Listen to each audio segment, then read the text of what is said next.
मैंने तो यही फिक्र खाई जा रही है कि भारती बहन जी वापस तो आ गई हैं, लेकिन सब कुछ पहले जैसे होने में थोड़ा वक्त लगेगा।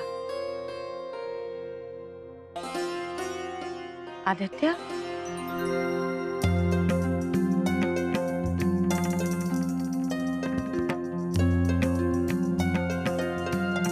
जय श्री कृष्ण। सच कर। सत श्री अकाल पुत्र। क्या मैं कुछ दिन और यहाँ रह सकता हूँ? अरे हाँ हाँ बिल्कुल। अरे तू कैसी बातें कर रहा है, ये तेरा ही घर है, जब तक जी चाहे यहीं रहे। लेकिन सुन, अब से तू बरसाती में नहीं, हमारे गेस्ट रूम में रहेगा। सॉरी अंकल, लेकिन मैं आपका किराएदार हूँ, मेहमान नहीं। लेकिन पुत्र, तुम मोना के जेठ हो, हेतल के बड़े भाई हो, तो इस हिसाब से तो रिश्ता बदल ही गया ना। हाँ पुत्र, विम्मी बिल्कुल सही कह रही है। देख, तू हमारे परिवार का हिस्सा है अब, और इसलिए तू परिवार का हिस्सा बन के इस घर में रहेगा, समझ गया? सॉरी, लेकिन ये मुझसे नहीं होगा। अगर आपको मुझे किराएदार की हैसियत से रखने में प्रॉब्लम है तो इट्स ओके, मैं कहीं और अरेंज कर लूंगा। आप प्लीज परेशान मत होइए। नहीं नहीं नहीं नहीं पुत्र, हमें कोई प्रॉब्लम नहीं है। सुन, जो जी चाहे वही करना, हम कुछ नहीं कहेंगे, ठीक है ना?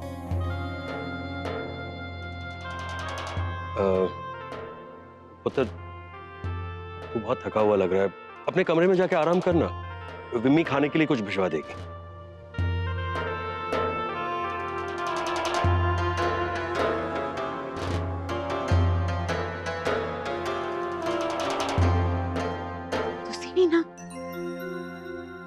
उसे कमरे में क्यों भिजवा दिया? पूछना तो चाहिए था कि उसका अपना घर होते हुए वो हमारे यहाँ क्यों ठहर रहा है। क्या पूछता मैं उससे? तूने उसकी हालत देखी नहीं, कितना थका हुआ लग रहा है वो। मैंने तो बड़ी चिंता हो रही है, पता नहीं वहां क्या हो रहा होगा। तुम गलत समझ रही हो भारती, मुझे तुम पर भरोसा है।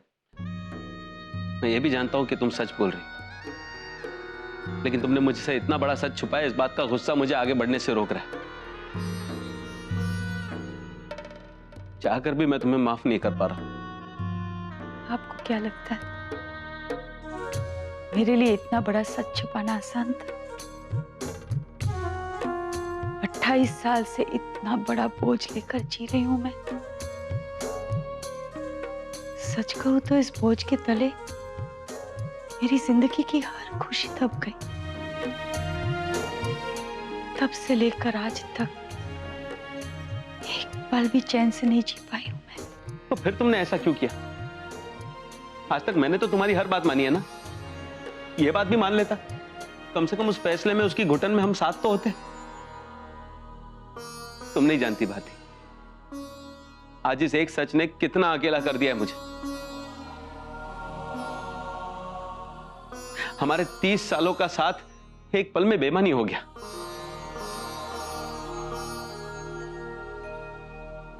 लेकिन इसका कतई यह मतलब नहीं है कि मेरा तुम पर से भरोसा ही उठ गया है।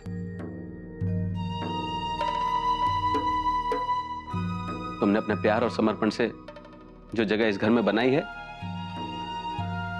उससे न तो मुझे इनकार है न किसी और को।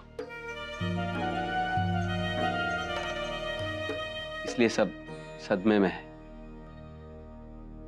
सबको लगता है कि उनके साथ धोखा हुआ है। समझ गई, मैं लाचार थी बस। मैं अपने बच्चों को खोना नहीं चाहती थी। जानता हूं, लेकिन ये इतनी भी छोटी गलती नहीं है जिसकी भरपाई सिर्फ माफी मांगकर की जा सके।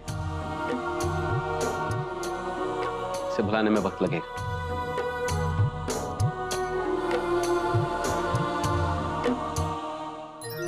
मुझे अंदाजा था मोना कि मोटा भाई के आने से किसी को अच्छा नहीं लगेगा, लेकिन उनकी बेइज्जती होगी ये मैंने नहीं सोचा था। मुझे तो डर लगता है भाई को, कहीं ऐसा ना हो कि सर जी हमारे परिवार से एकदम नफरत करने लगे। और हमेशा के लिए दूर चले जाए। मोना, मुझे भी इसी बात का डर लग रहा है। समझ में नहीं आता कि क्या करूं जिससे ये लोग मोटा भाई को अपना लें। अनु, तू ऐसा क्यों करना चाहता है, हैं? ऐसे खबर ना हो तो कह दूं, ये तेरी टप्पा लाई थी ना, वो देने आई। टपाल? अरे पोस्ट। पोस्ट? क्या कहते तुम्हारे पंजाबी में, ये तेरा ये देने आई थी। लेटर? हाँ हाँ, तुम्हारी बातें सुनने नहीं आई थी, समझी ना। Thank you फूई। अनु, तुम लोग कैसे उस लड़के पर यकीन कर सकते हो? बेटा, तू उसे अपना बड़ा भाई कैसे मान सकता है? वही क्योंकि ये अंबाजी कह रही है इसलिए। और मुझे अपनी अंबाजी पर पूरा भरोसा है, अपने आप से भी ज्यादा। हुई, मैं जानता हूं कि आप अंबाजी से बहुत प्यार करती, उन पर पूरा भरोसा करती, इसलिए आप हर्ट हुई, आपके भरोसे को ठेस पहुंची। लेकिन मैं जानता हूं हुई कि दिल ही दिल में आप जानती है कि अंबाजी जो कुछ भी कह रही है वो सच है। आदित्य ही इस घर का बड़ा बेटा है, मेरा बड़ा भाई। चुप कर, कुछ भी बकवास किए जा रहा है। तू ना बचपन से अपनी माँ का चमचा है। लेकिन एक बात सुन ले, मैं इस बात को कभी नहीं मानूंगी कि आदित्य इस घर का बेटा है, समझो ना?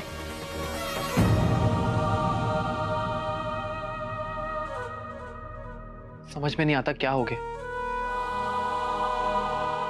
ऐसा लगता है कि जैसे आप हारी हुई लड़ाई लड़ रहे हैं। ये लोग कभी नहीं मानेंगे। नहीं अनुकल, पता है दादाजी क्या कहते हैं? दादाजी कहते हैं कि खून के रिश्ते ना बड़े बड़े इंपॉर्टेंट होते हैं। देख लेना, हमारे परिवार का ना सर जी के साथ मेल बहुत जल्दी हो जाएगा। By God.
कैसा भरा पूरा परिवार छोड़कर हम लोग चारों धाम की यात्रा पर गए थे। पता नहीं किसकी बुरी नजर लग गई हमारे परिवार को।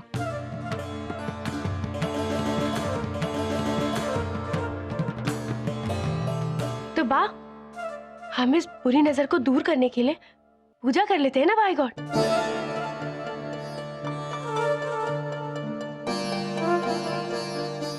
हाँ, ये तो तूने बड़े पते की बात कही छोकरी।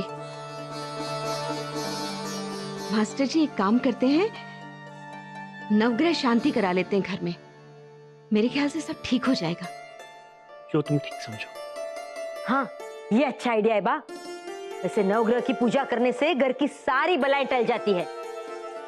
खबर ना हो तो कह दूं, एक बला तो अभी अभी टली है, केतकी मासी।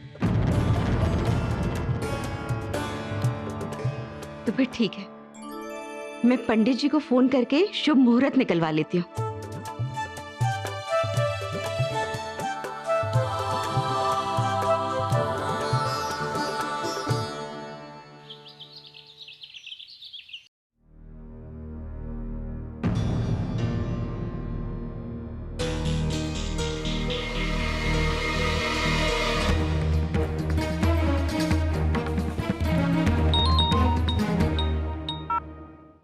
जय श्री कृष्ण फुई। हाँ, जय श्री कृष्ण। सांभर, एक बहुत बुरी खबर है। क्या? ये मोना रानी और अनुकल्प उस आदित्य को हमारे घर में रखने की जिद कर रहे हैं। कहने और पा ने तो ऐसा हंगामा किया कि वो लोग वापस उसको इस घर में रखने का नाम ही नहीं लेंगे। हाँ। हे फुई, आपको पता है वो कहीं नहीं गया है, यहीं आ गया है मेरे ससुराल में। क्या? हाँ। अरे वो बदतमीज वहाँ क्या कर रहा है? पता नहीं फुई, मैं जरा आपको पता करके फोन करती हूँ। हाँ हाँ, खबर करके जल्दी फोन कर। जय श्री कृष्ण। चाची, आपने उस आदित्य को घर में क्यों आने दिया? आपको पता है अगर ये बात मेरे घर वालों को पता चल गई तो कितना बुरा मान जाएंगे वो लोग। उसे ना रखने की कोई वजह भी तो नहीं है। ओह, तो उसे घर में रखने की वजह है आपके पास। मैं समझी नहीं पुत्र। लेकिन मैं समझ गई। आपने उसे इसलिए घर से नहीं निकाला ना ताकि आपको उसका एडवांस वापस ना करना पड़े। नहीं हेतल, ऐसी बात नहीं है। झूठ मत बोलिए आप लालची हो गई पैसों के लिए। आपको सिर्फ पैसे की पड़ी हुई है। उसे घर में रखने से पहले आपने एक बार भी मेरे घर वालों के बारे में नहीं सोचा। सोचा, इसलिए तो उसे घर में रखा। ऐसा तो आनी जानी चीज है हेतल, लेकिन एक बार जब खून के रिश्ते बन जाए ना तो उसे कोई नहीं तोड़ सकता, बाबा जी भी नहीं। अच्छा, तो आपका तो कोई खून का रिश्ता नहीं है ना आदित्य के साथ, तो फिर ये मेहरबानी क्यों? खून के रिश्ते से भी बढ़ के एक रिश्ता है, इंसानियत का। तू भूल सकती लेकिन मैं नहीं भूल सकती। जब हम हर तरफ से मायूस हो चुके थे, वो फरिश्ता बन के आया था हमारी मदद करने। करण को इतनी बड़ी मुसीबत से उसने निकाला। और तू चाहती है कि आज जब उसे मदद की जरूरत है मैं मुंह फेर लूं? तू उसे भाई नहीं मानना चाहती, ना मान, तेरी मर्जी। लेकिन कम से कम उसके साथ एहसान फरामोशी तो मत कर। अगर वो नहीं होता तो पता नहीं हमारा क्या होना था। शायद हमारे सर के ऊपर ये छत भी नहीं होती जिस पर तू इतना गुरूर दिखा रही है।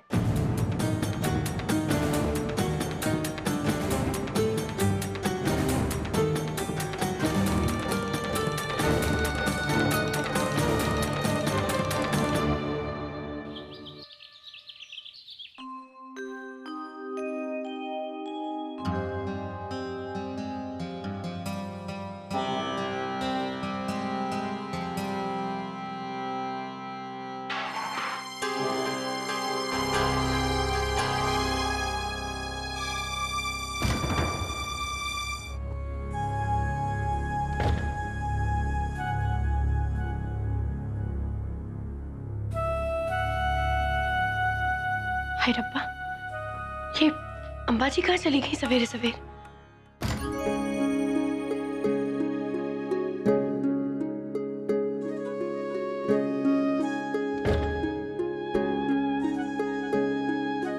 स्वीटी बेटा। सत श्री अकाल अम्बा जी। जय श्री कृष्ण। आइए ना, बैठिए, मैं चाची को बुलाती हूँ।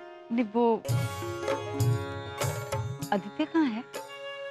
आदित्य अपने कमरे में होंगे। अच्छा, मैं बस मिलकर आई। जी।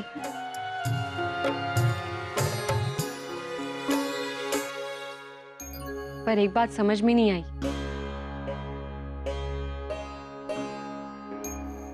आपने एक अनजान आदमी के लिए ये सब क्यों किया? कहीं ऐसा तो नहीं कि आप करण की मजबूरी का फायदा उठाकर मेरे मायके वाले को इम्प्रेस कर सके, उनके करीब जा सके? मुझे तो ऐसे ही लगता है कि आपने ये सब सोच समझ कर किया है। आप किसी भी तरीके से अपने परिवार के पास जाना चाहते थे और इसलिए आपने सबसे पहले मुना भाभी को अपना मोहरा बनाया।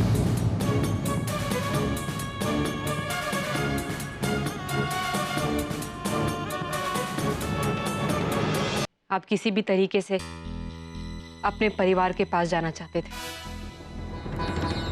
और इसलिए आपने सबसे पहले मुना भाभी को अपना मोहरा बनाया।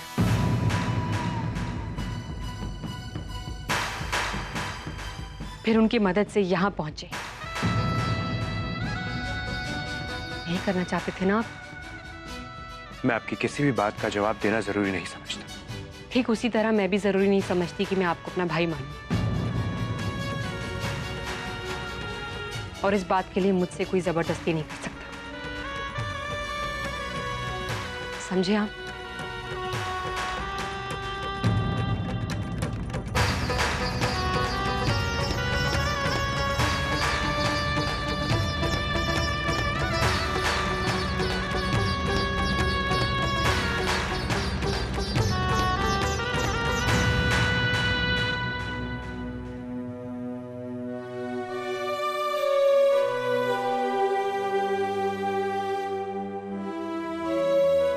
आप भी यही समझती है ना कि मैं पहले से सब कुछ जानता था, सब कुछ प्लान किया था मैंने यहां आने के लिए? अगर आपको ऐसा लगता है तो यही सही, मुझसे कोई सवाल मत कीजिएगा, मैं कोई जवाब नहीं दूंगा।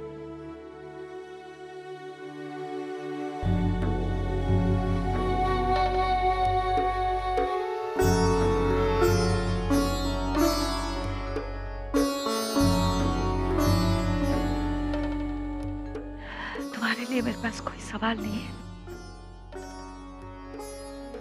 बस वो अधूरा प्यार है जो मैं तुम्हें जता नहीं पाई।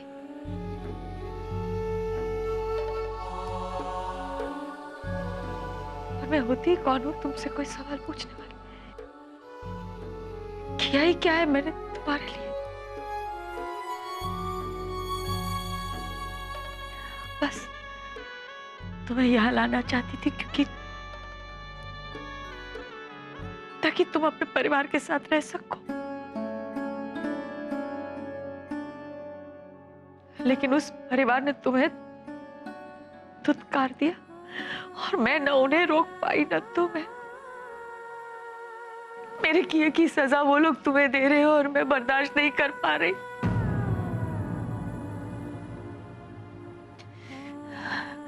लेकिन तुम फिक्र मत करो, तुम उस घर के बड़े बेटे हो, इस बात को ज्यादा दिन तक झुटलाया नहीं जा सकता। देखना बहुत जल्दी वो लोग तुम्हें अपना नहीं।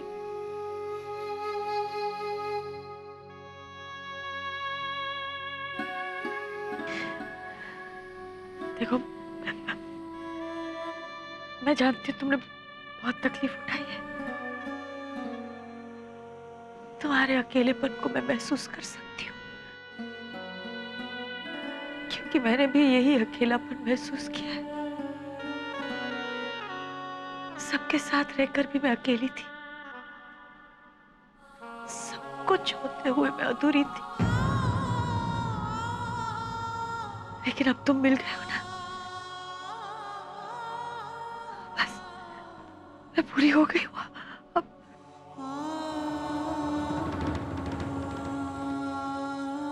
जब आपके पति ने ही मुझे अपना मानने से इनकार कर दिया तो दूसरों से क्या उम्मीद रखूं मैं?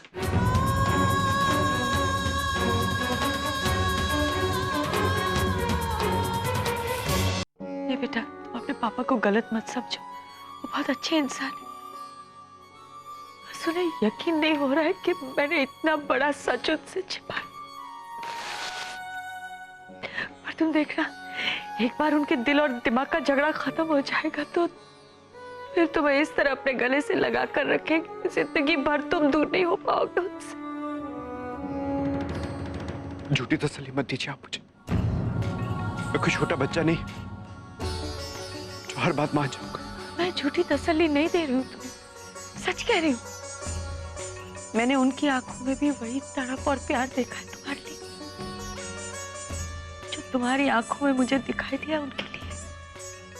घर चलो बेटा, चलो, कोई तुम्हें कुछ नहीं कहेगा, कोई तुम्हें नहीं रोक पाएगा।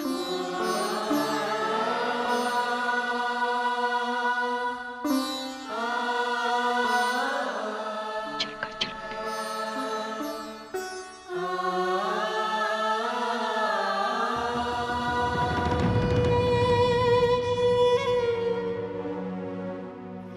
मुझे थोड़ा वक्त चाहिए।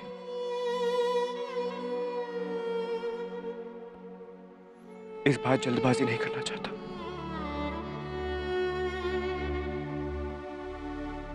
आप समझ रही है ना मैं क्या कह रहा हूं?